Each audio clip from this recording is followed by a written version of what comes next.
रही थी। उस बारिश में गुलाबो और किशन का छोटा सा फूल घर तहस नहस हो गया था कि ये तो उनके लिए हमेशा का था।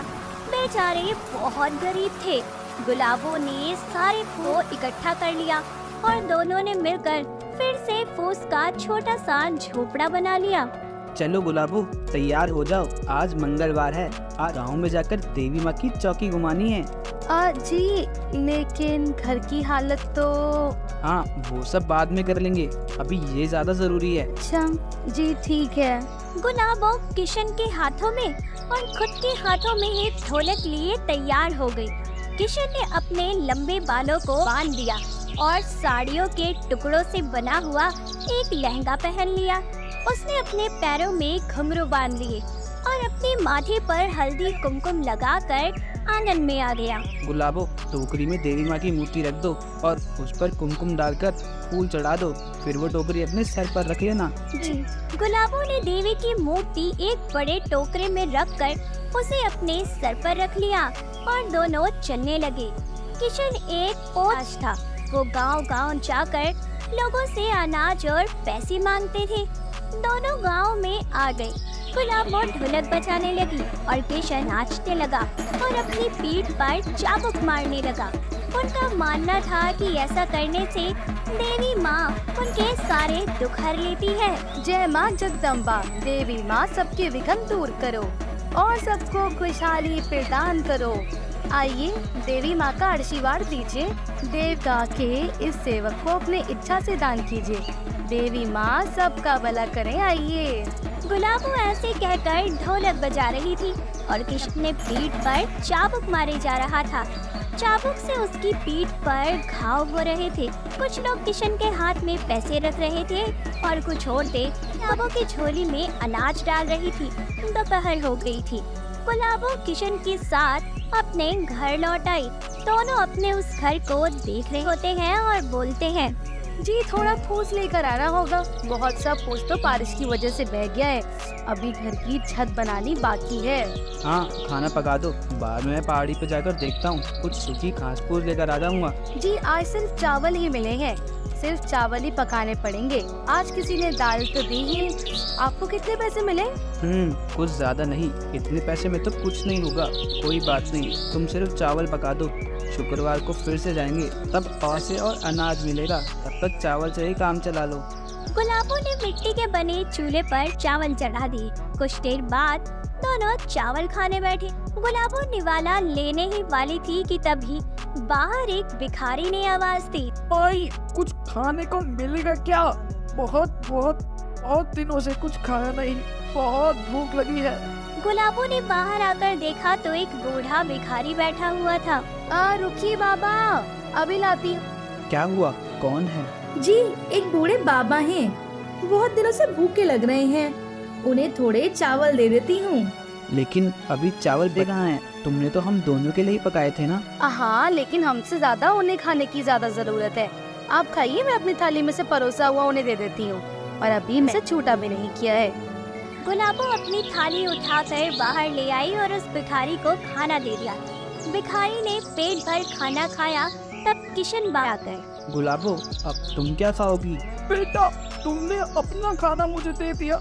जी मुझे ज्यादा भूख नहीं है, मैं पानी पी लूंगी।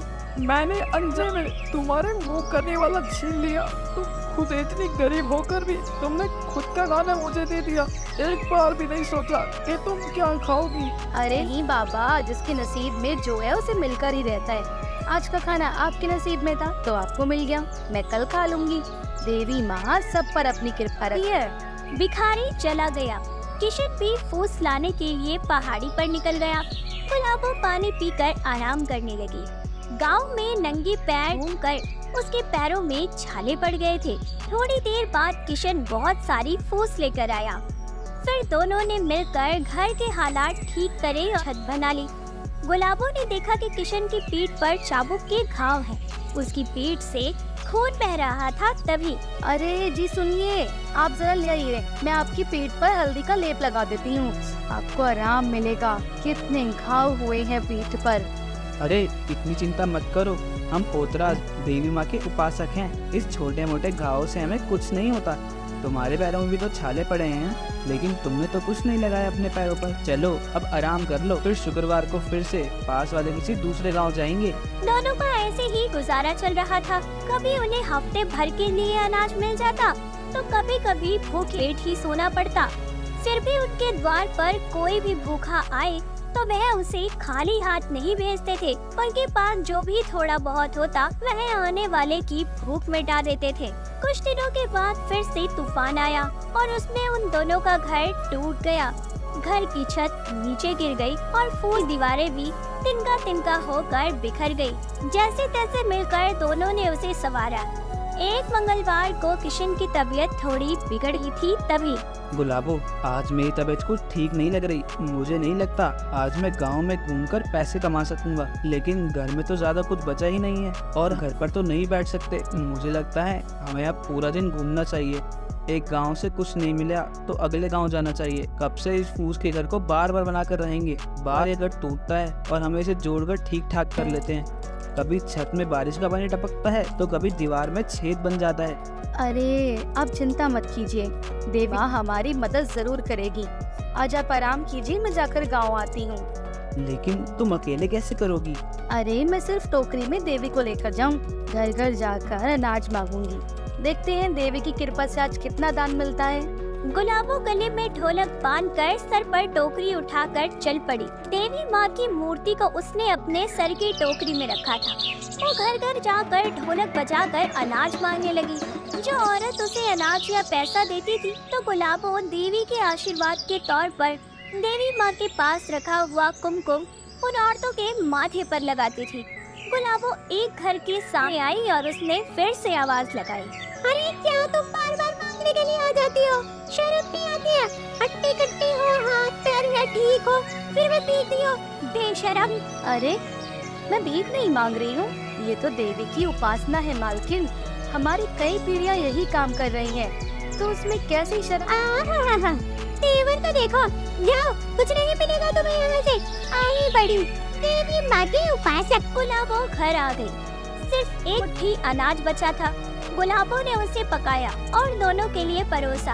गुलाबो पहला निवाला खाने ही वाली थी कि तभी उसके द्वार पर एक योगी महाराज आए और उन्होंने कहा, अखंड निरंजन, कोई संस्कारी स्त्री इस कुटीर में है तो मुझे भोजन खिलाए। गुलाबो बाहर आकर, जी महाराज, अभी परोसती हूँ। गुलाबो ने सारे चावल महाराज जी को परोस दिए। महाराज ने चावल खा लिए और उनका पेट भर गया। फिर महाराज झोपड़े में आराम करने लगे। रात हो गई। जोरों से हवाएं बह रही थी। गुलाबो का झोपड़ा हिलने लगा था। महाराज ने देखा उस झोपड़े की हालात बहुत खराब है। उन्होंने अपने कमंडल से जादुई जल निकाला और झोपड़े पर डाल दिया। उनके जादू से गुलाबो का झोपड़ा अचानक से ही ठीक हो गया। हिलती डुलती दीवारें और छत दोनों ही मजबूत हो गए थे। तभी महाराज, ये अचानक फूस का घर ठीक कैसे हो गया? मैं तुम दोनों से प्रश्न हुआ, इसलिए मैंने अपने जादुई जल से इस फूस के घर को मजबूत कर दिया है। आज के बाद ये घर कभी भी नहीं टूटेगा, चाहे कितनी भी ज्यादा आंधी आए या कितना भी बड़ा तूफान। ये घर अब नहीं हिलेगा। ये घर अब बिल्कुल सुरक्षित हो गया है। महाराज के आशीर्वाद से गरीब किशन और गुलाबो का फूस का घर अब उनके सपनों के घर में बदल गया था।